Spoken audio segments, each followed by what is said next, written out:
მოგესალმებით, მივესალმებით ტელემაყურებელს. რა თქმა უნდა, არ ველოდი რომ გაანთავისუფლებდნენ, ბუნებრივია. არც გამკვირვებია, ასეთი სასჯელიც კი არ გამკვირვებია, იმიტომ რომ ჩვენ უკვე დიდი ხანია ამის მაგალითებს ვხედავთ, თუ როგორ უსამართლოდ სჯიან ადამიანებს დაწყებული ჯარიმებით, დამთავრებული უკანონო დაკავებებით, პატიმრობებით და ასე შემდეგ. ამიტომ ეს ჩემთვის მოულოდნელი არ იყო. მინდა გითხრათ, რომ შეიძლება უფრო უარესებსაც კი უნდა ველოდოთ მომავალში, ისე არიან გააქტიურებული ამ კუთხით. რაც შეეხება ასეთ საქმეს, მე ჩემს პრაქტიკაში, ჩემს სამოსამართლეო საქმიანობის პერიოდში არც ჩემი და არც ჩემი კოლეგების პირველი ინსტანცია, აპელაცია თუ კასაცია, ანუ უმაღლესი ინსტანცია საერთოდ არ არსებობდა, არ მახსოვს კი არა, არ არსებობდა. შემდგომ პერიოდებშიც ასეთი რომ ყოფილიყო, მე ვფიქრობ, რომ დიდი საჯარო განხილვის საგანი გახდებოდა და ამიტომ ეს პირველი პრეცედენტი შექმნა და მე მინდა ტელემაყურებელს, საზოგადოებას უთხრა, რომ ეს არის ძალიან საშიში პრეცედენტი, ძალიან საშიში პრეცედენტი თითოეული თქვენთაგანისათვის და რატომ? ასეთი წარწერა ბანერზე შეიძლება 12, 11 წლის, 10 წლის, 17, 15 წლის ბავშვებმაც გააკეთონ აბსოლუტურად გულუბრყვილოდ ან რაღაც დახატონ, ეს უკვე დასჯად იქმედება, რადგანაც სახელმწიფო ქონების დაზიანებაზე 197 მუხზია საუბარი და ისიც მინდა საზოგადოებას გავახსენო, რომ ამ ბავშვების ოჯახიდან გაყვანის უფლება აქვთ ახალი კანონმდებლობის შესაბამისად და შესაბამის დაწესებულებაში ჩაკეტვის, ისე რომ თითოეულმა თქვენთაგანმა იფიქრეთ, რის წინაშე დგეხართ და რა მოლოდინები უნდა გქონდეთ აი ასეთ პირობებში, ასეთი უსამართლო კანონების შემთხვევაში.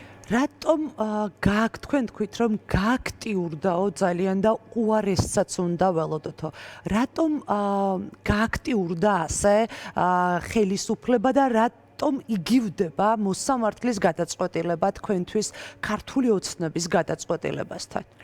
მე ისტორიას გაგახსენებდით მოსამართლეთა, აი ამ სასამართლო კორპუსის შექმნის, ეს ის მოსამართლეთა კორპუსია, რომლის წინააღმდეგაც ჩვენ უკვე წლებია ვიბრძოდით, არა ეხლა, არამედ დაწყებული 2006 წლიდან, როცა შეიქმნა ეს სასამართლო კორპუსი, ამას ებრძოდა თვით თავის დროზე ქართული ოცნებაც 2010-11-12 წლები, როცა ის მოდიოდა ხელისუფლებაში, მაგრამ სამწუხაროდ შემდეგ ააშენეს ის კორპუსი, რომელიც მათი მსახური იქნებოდა. მათ არ უნდათ დამოუკიდებელი სასამართლო, ყველა ასე ვთქვათ, მოგვატყუეს, რომ ისინი დამოუკიდებელ სასამართლოსათვის იბრძოდნენ, რეალურად არა შექმნეს მურუსიძე ჩინჩალაძის სასამართლო, რომელიც ერთგულად ემსახურება. ის არ არის, ის ემსახურება პოლიტიკურ ძალებს, ის ემსახურება პოლიტიკურ ოცნებას და მათ დაგრძელებულ ხელს წარმოადგენს, პირდაპირ შემიძლია გითხრათ. რაც შეეხება რატომ გააგრესიულდნენ და რატომ არიან ასეთ მდგომარეობაში, თქვენ წეგან დაიწყეთ სწორედ იმით, რომ დასავლეთი ძალიან დიდ წნეხს ახორციელებს დღეს თავისი განცხადებებით, რეზოლუციებით, ყოველდღიური მესიჯებით, რომ ეს არ არის დემოკრატიული, ეს არის ის, რაც ადამიანის უფლებებს არღვევს, ეს არ არის ევროპული ღირებულებები, არც დასავლეთს, არც ამერიკული, არც ღირებულებები ამერიკასაც და დასავლეთსაც საერთო აქვს, ხომ, ადამიანის უფლებები, კარგი შრომის პირობები და უამრავი სხვა, რაც არსებობს, არა კორუფციას და ასე შემდეგ. და ეს არ არის ის ღირებულებები, რასაც დღეს ატარებს ქართული ოცნება დღევანდელ დღეს. პირიქით, ყოველი დღე ნებისმიერი ადამიანისათვის უკვე საფრთხეს წარმოადგენს, ყოველი დღე ყველა იმ ადამიანისათვის, ვისაც უნდა თავისუფალი აზრი დააფიქსიროს და ვინც ამ დასავლური ღირებულებებისთვის იბრძვის, ძალიან ძიმი არის, იმიტომ რომ არავინ არ იცის, როდის დააპატიმრებენ, როდის ელენე ხოშტარიასავით რა ბრალდებებს, გამოგონილ ბრალდებებს წარუდგენენ, რომელსაც თვითონ ეს ამის გამკეთებლებიც აბსურდში გადაყავს. აი თქვენ ახსენეთ, რომ ხოშტარიას საქმე არის პრეცედენტული, ასეთი ბრალდებით, ასეთ საქმეზე, როდესაც ბანერზე მარკერით მიაწერ რაღაცას და ჩვენ დღეს ვსაუბრობდით, რომ თითქმის ყველა საარჩევნო პროცესში ჩამოხეული, მოგლეჯელი გადაკრული ბანერები bis ამბავი ხდება ხოლმე და არასდროს ასეთი სასჯელით თუ ბრალით არავინ არ დაუკავებიათ. რა საშიშროებას ქმნის ეს პრეცედენტი და ჩვენ მივიღეთ როგორი სასამართლო და როგორი სახელმწიფო. რატომ არის ეს საფრთხე ქვეყნის დემოკრატიისთვის? ეს ძალიან დიდი საფრთხეა. საერთოდ, როდესაც სასამართლო არ არის დამოუკიდებელი, ეს უკვე დიდი საფრთხეა და ნიშნავს, რომ ქვეყანაში არანაირი დემოკრატიული ღირებულება არ იქნება, იმიტომ რომ სასამართლომ უნდა დაიცვას ადამიანის უფლებები და სასამართლო პირიქით მარწუხად იქცა ადამიანის უფლებების. ისინი ყველაფერს აკეთებენ, რასაც უბრძანებენ. სასამართლო დღეს პრაქტიკულად თვითონ გადაწყვეტილების მიმღები არ არის, მას რასაც უბრძანებენ, იმას აკეთებენ. შეიძლება რაღაც კონკრეტულ საქმეში იყვნენ დამოუკიდებელნი, მაგრამ რეალურად ასეთ საქმეებში, რასაც ჩვენ უყურებთ, პოლიტიკური ელფერი საქმეებში ისინი თვითონ არ არიან გადაწყვეტილების მიმღებები და ჩვენ ეს არაერთ გადაწყვეტილებებში ვნახეთ, რომლებიც ეს გადაწყვეტილებები იმდენად იდენტური იყო, რომ ეჭვიც კი შეგვეპარა ერთი პერიოდი, რომ ვიღაც ერთი წერდა უწერდა ყველა ამ მოსამართლეს ამ გადაწყვეტილებებს. რაც შეეხება ამ პრეცედენტს, ეს არის სამართლის ყველა ჩარჩოდან გასულია, ანუ სხვისი ქონების დაზიანება 197 მუხლის სისხლის სამართლის კოდექსის საერთოდ შემადგენლობა არ არსებობს, ის ითვალისწინებს, რომ განზრახ უნდა მივიდეს და დააზიანოს. ის რაც გააკეთა ქალბატონმა ელენემ, ეს იყო ჯდება თუ არა სიტყვისა და გამოხატვის თავისუფლებაში. რა თქმა უნდა, ის იყო სიტყვისა და გამოხატვის თავისუფლება, ისა იმ მიზნით კი არ მივიდა, რომ დაეზიანებინა, ის მივიდა მხარდასაჭერად. ჩვენ წინა პერიოდი ვნახეთ, რომ აი ამ წერისათვის ახალგაზრდები დააკავეს და დილეგებში ჩაყარეს და ელენე ხოშტარია მივიდა მათ მხარდა სოლიდარობა გამოხატა. სოლიდარობა გამოხატა ამ ახალგაზრდების მიმართ და თავისი აზრი დააფიქსირა ამასთან დაკავშირებით. მას იმ დროს არც ბანერის დაზიანებაზე უფიქრია და არც სხვა რამეზე. ამიტომ დანაშაული შემადგენლობა აი სამართლებრივად, წმინდა სამართლებრივად საერთოდ არ აქვს. როგორ მსჯელობს მოსამართლე ასეთ დროს, ეხლა თქვენ კონტექსტი ახსენეთ. დამოუკიდებელი სასამართლოს არსებობის შემთხვევაში, როდესაც სრულად მოხსნილია პოლიტიკური კონტექსტი და სრულად დაცლილია ამ პოლიტიკური ნაწილისგან სასამართლო, როგორ მსჯელობს და როგორი უნდა ყოფილიყო გადაწყვეტილება. ეს უნდა ყოფილიყო ჯარიმა, უნდა გათვალისწინებულიყო ის წინა პოლიტიკური კონტექსტი, რომელზეც თქვენ ლაპარაკებდით სტუდენტების დაკავება, თუ აი როგორი უნდა ყოფილიყო ჯანსაღის სამართლებრივი პროცესი. ჯანსაღ სამართლებრივ პროცესში არაფერი არ უნდა მომხდარიყო ასეთ შემთხვევაში, იქიდან გამომდინარე, რომ არაფერი არ დაზიანებულა, იქ ნამდვილად არ დაზიანებულა. ეს იყო სიტყვის და თავისუფლების გამოხატვა ელენე ხოშტარიასი. ის 500-700 ლარი საიდან მოიტანეს და იმ ექსპერტებსაც მოვა დრო, როცა ეს გადაწყვეტილება და 570 ლარის ზიანი, ესეც მნიშვნელოვანი ზიანი უნდა იყოს, ხომ? დანაშაული შემადგენლობა გაქვს თუ მნიშვნელოვანი ზიანია, უბრალოდ ძალიან კომიკურ ვითარებაში აღმოჩნდებიან ალბათ როდისღაც, როცა ეს განაჩენი ასე არ დარჩება, ის გასაჩივრდება და გასაჩივრდება ადამიანის უფლებათა ევროპულ სასამართლოში და იქ იტყვის თავის სათქმელს.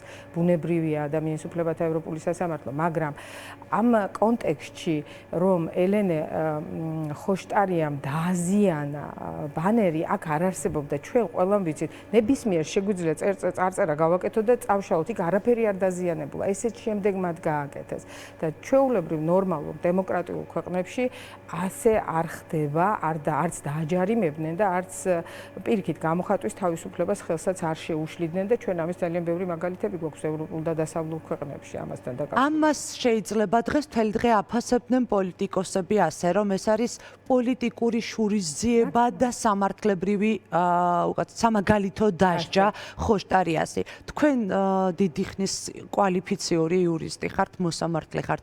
თქვენ როგორც როცა სამართლებრივ ჭრილში უყურებთ, ასეთი შეფასება თქვენს გიჩნდებათ? რა თქმა უნდა, ეს არის პოლიტიკური ანგარიშწორება ელენე ხოშტარიას მიმართ, მაგრამ მე უფრო მთავარ მიზანზე ვიტყოდი.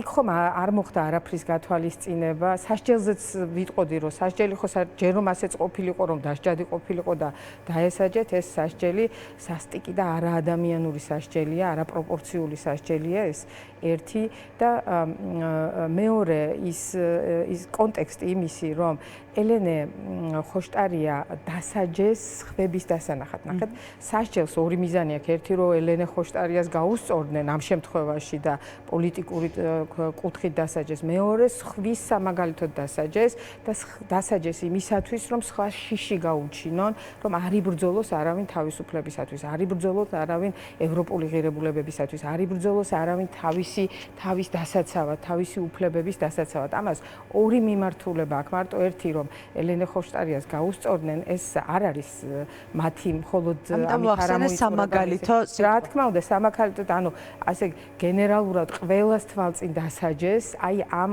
ხელ წარწერისათვის, რაღაც წარწერა გააკეთა მან და ამ წარწერისათვის დაისაჯა. როგორც ამბობთ, გადაწყვეტილება უკანონოა. ამ უკანონო გადაწყვეტილებაზე პასუხისმგებლები ის მოსამართლეები არიან, რომლებიც განაჩენს ხელს აწარენ, ხო? როგორი შეიძლება დადგეს და ახსენეთ ევროპული სასამართლო. როგორი შეიძლება დადგეს საბოლოო გადაწყვეტილება და განაჩენი იმ ადამიანების მიმართ, ვინც ამ უკანონო განაჩენებს აწარენ ხელს?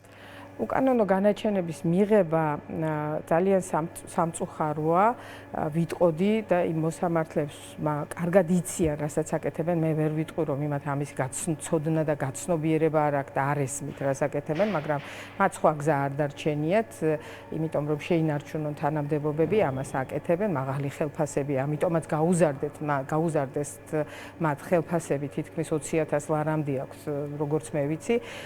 ამიტომ ეს ამ მოსამართლეთა დასჯა, ასე ვთქვათ, მე ესე პირდაპირ ხელაღებით დასჯას არ ვიტყოდი, რომ მოხდება, მაგრამ იქნება სამართლებრივი გზები, იქნება ვეტინგი, იქნება ლუსტრაცია. ეს ყველაფერი ერთხელ უკვე გქონდა, მე სულ მუდმივად ვიხსენებ, მაგალითად გოგაშვილს, რომელმაც პირდაპირ თქვა, როგორი ზეწოლის ქვეშ თვითონ იყო უშუალოდ კურატორი ამ მოსამართლეებთან საქმიანობის და ეს გადასცემდა ოცნების ბრძანებებს სასამართლოს. გამოვიდა ადამიანი და პირდაპირ ამხილა, ხო, ოცნების სისტემა სასამართლოსთან მიმართებაში. ამიტომ ვფიქრობ, დღეს ეჭვი ამაში არავის არ ეპარება, რომ ისინი არ არიან დამოუკიდებელი და აუცილებლად იქნებიან პასუხისმგებლები, მაგრამ არა ისე, როგორც დღეს ოცნება აკეთებს, ან ადრე აკეთებდნენ, არამედ ის სამართლებრივი გზით მოხდება მათი. მადლობა თამარ ლალიაშვილი, უზენაესი სასამართლოს ყოფილი მოსამართლე იყო ჩვენი სტუმარი. დღის ამბები 4-ზე ამით დასრულებულია. ჩვენ ერთმანეთს მომავალ სამშაბათს შევხვდებით. მადლობა რომ გვიყურებთ.